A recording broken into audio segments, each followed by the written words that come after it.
Today, we're going to tell you the story of The Painted Skin, a classic tale from the Qing dynasty by Chinese author Pu Songling, featured in his famous collection, Strange Tales from a Chinese Studio. This story has been adapted into movies, TV shows, and appears in many supernatural tales. If you're interested, you can easily find more versions of it online. Let's dive into the chilling tale. It was early morning. The sky still pale as Qi, a scholar, walked along the quiet, dusty road. His thoughts were heavy, preoccupied with the upcoming exam in the city. The air was cool, carrying the scent of damp earth after the night's dew. As he walked, a figure appeared ahead of him, standing still by the roadside. As he neared, he saw that it was a woman. Her long hair hung loosely over her shoulders, and her clothes were ragged and dirt-stained. She seemed lost, standing there without moving. Qi hesitated for a moment, then approached her. "Miss, what brings you out here alone in such a desolate place?" he asked. The woman slowly lifted her head. Her face was pale, almost like she hadn't seen the sun in days, and her eyes, empty, sad, sent a chill through Qi. "Sir, Her voice was barely above a whisper, shaky and fragile. My family is gone. My parents are dead, and I have nowhere to go." Her words struck him deeply. Qi felt a pang of sympathy for her. He looked her over, noticing her frail state, and made a decision. "If you have no place to go, you may stay at my home for now. My wife and I can provide shelter until you find something more permanent." The woman's eyes filled with tears, and she bowed her head. "Thank you, sir. My name is Lu." Qi led her back to his house, where his wife, Wen, stood waiting at the door. Wen greeted them politely, but as soon as she saw Lu, a sense of unease settled in her gut. Something about Lu felt off, though she couldn't place what. Wen said nothing but kept a close watch as they brought Lu inside. Days passed, and Lu remained mostly quiet, rarely leaving the small room they had given her. She moved around the house like a shadow, never making noise or drawing attention to herself. Still, Qi found himself thinking about her more and more. Her beauty was haunting, her silence mysterious.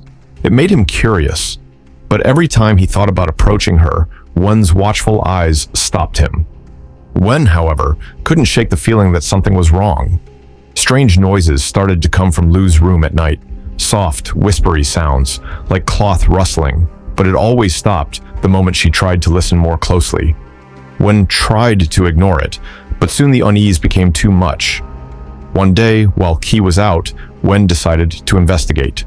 She approached Lu's room quietly, pressing her ear against the wooden door. Again, that strange soft sound, a low, almost wet rustling. Her skin crawled as she crouched to peer through the crack in the door. Inside, she saw Lu sitting in front of a small mirror, but her hands, they were holding something pale and thin. Wen squinted. It was skin, human skin. Slowly, carefully, Lu was peeling it away from her own face. Underneath, one could see glimpses of something grotesque, greenish skin stretched tight over sharp, unnatural features. It was like nothing one had ever seen before. It wasn't human. Wen's breath hitched, and she stumbled back in shock. Her foot caught on a loose floorboard, and the sound of wood creaking echoed through the hall. Lu froze. Her movement stopped as if she sensed something. Slowly, she turned her head toward the door, her dark eyes narrowing. "Who's there?" she hissed, her voice no longer soft, but low and threatening. Wen's stomach twisted with fear. She bolted down the hall, her legs trembling as if they would give out beneath her. She was nearly at the front door when she felt a cold grip around her throat. Lu was suddenly behind her, her hand clamped tightly around Wen's neck, her nails digging into the skin. "You shouldn't have looked," Lu whispered, her voice ice cold. "Now you can't leave." Wen gasped, trying to break free, but Lu's grip was like iron. Her head spun as the air was squeezed from her lungs, darkness creeping in at the edges of her vision. Just as her body began to go limp, the door burst open, and Qi rushed in, startled by the scene before him. Lu released Wen, her form shifting back to the beautiful woman she had been pretending to be. She turned to Qi, her expression soft and pleading, though the darkness in her eyes remained. "Qi, please," she said, her voice sweet again. "I didn't mean any harm. I just wanted to live." If you help me, I'll stay by your side forever. Qi stood frozen in place, unable to comprehend what he had just witnessed. The woman he had brought into his home, this delicate creature, was nothing more than a monster wearing human skin. "What are you?" he whispered, his voice shaking. I am a spirit. I only wear this skin to survive among humans. But I'm not dangerous unless I'm forced to be. Qi stared into her eyes, but all he could feel was an overwhelming sense of dread. He backed away slowly, shaking his head.